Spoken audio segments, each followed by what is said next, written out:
Giving honor to the Spirit of Christ, which is the head of my life and the head of the church.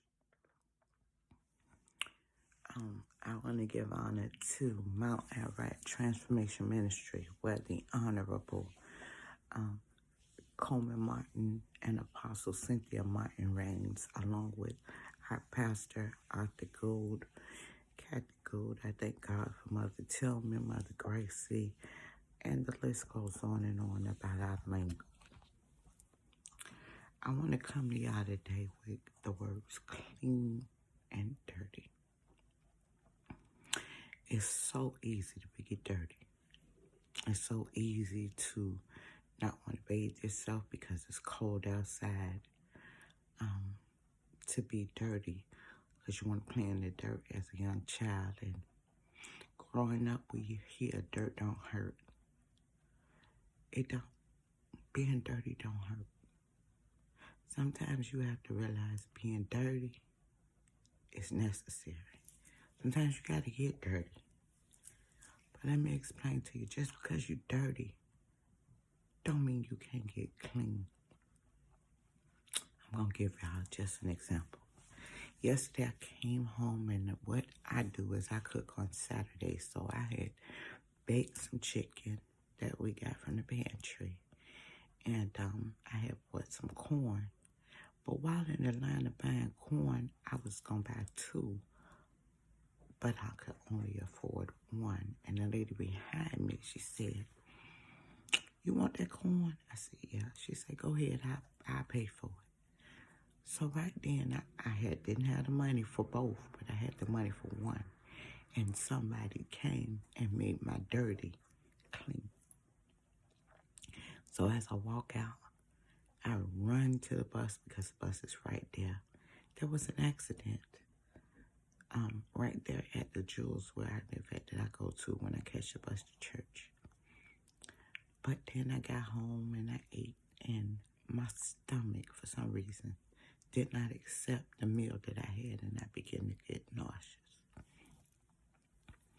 As I began to get nauseous, I began to lay in the bed and cry out, "Jesus.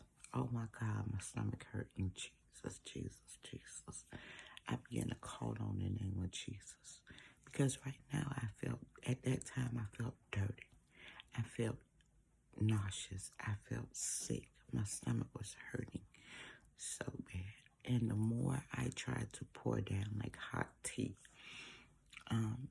anything that I thought would make my stomach stop, it didn't.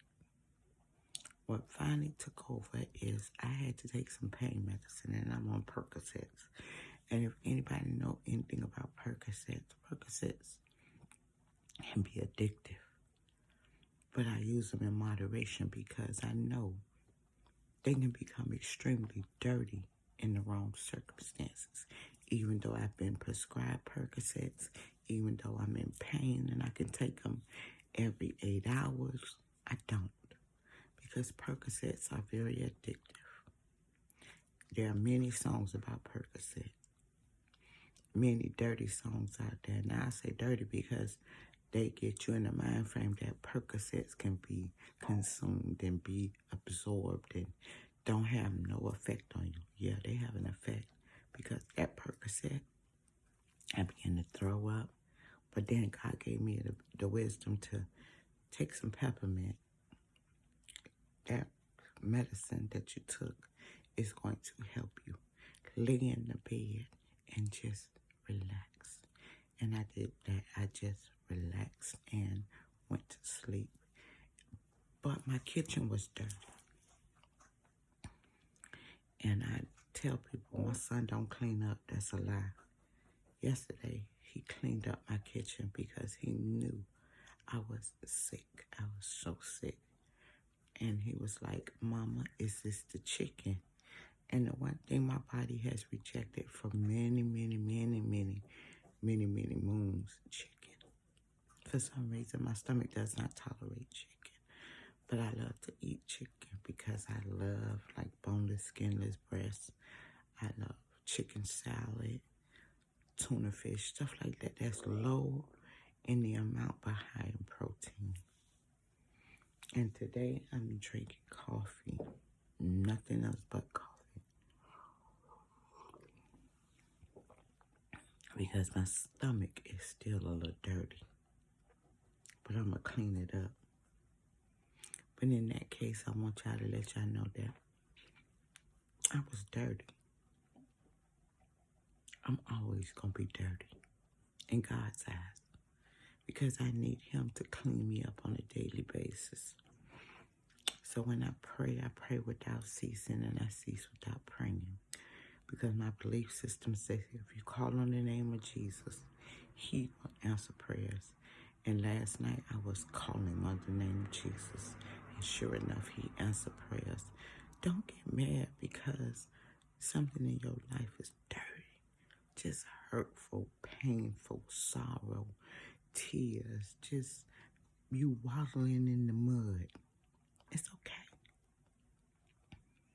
Because everybody was dirty at one time. Even when you're born in your mother's placenta. And when you were born, you're dirty.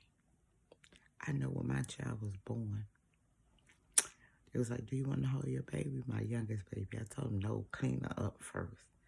That's how high maintenance I was. And my daughter, yesterday, she gave me the most precious gift that I could ask for. My granddaughter was with me and we were at church. And I don't answer my phone when I'm in the sanctuary. I just don't. If I'm in the utterance of God, I just be in his presence and worship him. So I didn't know where my daughter popped up to a church that she said she would never go to. She was in the building.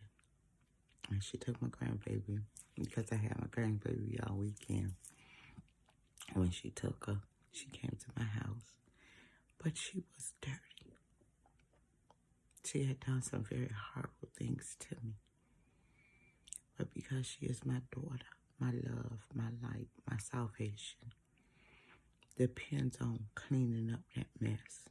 Because I am the mother. And she is my daughter. And that is my grandchild. And my son. All these people I keep polished in my cleanliness, along with my husband, who I gave a testimony about. Apostle Coleman, she asked everyone to stand up who was married. And I stood up and I told her I was married. And what people don't know about me, that I've been married 27 years. And my husband and I, we talk on a daily basis. And normally I would be going to New York, but I think I'm going to do a Valentine's Day gift and I'm going to New York for Valentine's Day, which is our anniversary. What people don't know about me is I got married on February 14th of 1995. So that will be our 28th anniversary. So we will celebrate that and I will make that known. But normally he works on Valentine's Day and he is still working.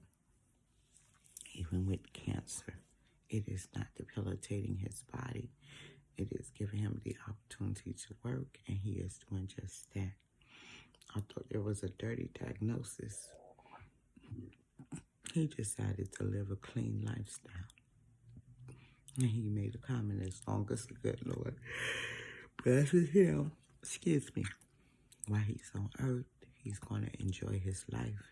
And whatever God tells him to close his eyes, he's going to do just that. But a dirty situation, cancer. Some people accept cancer and they be like, oh, I want to do chemo treatment. I want to do that. That is your discretion. That is your right. But he didn't choose chemo. He chose another path that's helping him live a longer and productive life. So whatever that dirty situation in your life is, don't worry about it. Just don't stay dirty. Get up. Take a shower. Clean yourself up. Put on your best clothes. People ask me, who do I identify when it comes to the Bible? Most women identify with Ruth. No, I'm not a Ruth. I'm not working for anyone but God. I'm being groomed, like I said yesterday. I'm a high priest. I'm a queen. I'm a married woman. I'm a mother. I'm a grandmother. But the one thing I identify with is Esther. Esther spirit. Esther was a woman who most people didn't find attractive. So she had to be groomed. She had to be taught. She had to be in a presence where they could show her who she was. Because the king was married to a woman. And the king oftentimes got drunk. But the one thing he loved about his wife was her beauty. And he asked her to dance for the feast that was going on. And she declined. And the kings got together and they said, hey, listen, this is a disobedient wife. You need to get rid of her. So that he did. He got rid of her, the unclean. And as they were grooming Esther, they told Esther, when you go meet the king, here's what you do. While he is sleeping, lay at his feet. I'm going to use the king as being Jesus, King Jesus. When you get to a presence that you can lay at his feet, and when you lay at his feet, submit. It's a sign of submission. So when the king woke up, he realized Esther was at his feet. And he had deemed her worthy and beautiful and married her. But Esther had a purpose. Esther had a tribe, and she needed a nation that she had to save. So when her nation became under attack, she came humbly to her husband as only as she knew how. Like we go to the throne of grace, humble, asking for mercy. She asked for mercy for her people. And God granted her wish, her husband granted that wish, because that was her purpose, to save her nation. That's my purpose. My purpose is to save the nation. If I do it one person at a time, if I only save a couple of people, that is not what God designed me to be. He designed me to be a queen. He designed me to be dirty sometimes, and then he had to clean me up. Then he makes me humble. Humble. Just to be humble. Because a humble woman would have taken and said, no, I don't need your money. But a humble woman said, thank you. I appreciate you. God bless you. As I bought that additional corn. And then a humble woman would bow down to pain and call on the name of Jesus. And he will answer prayers. And he delivered me from that pain. Even though it was done under medication, I was smart enough to take it.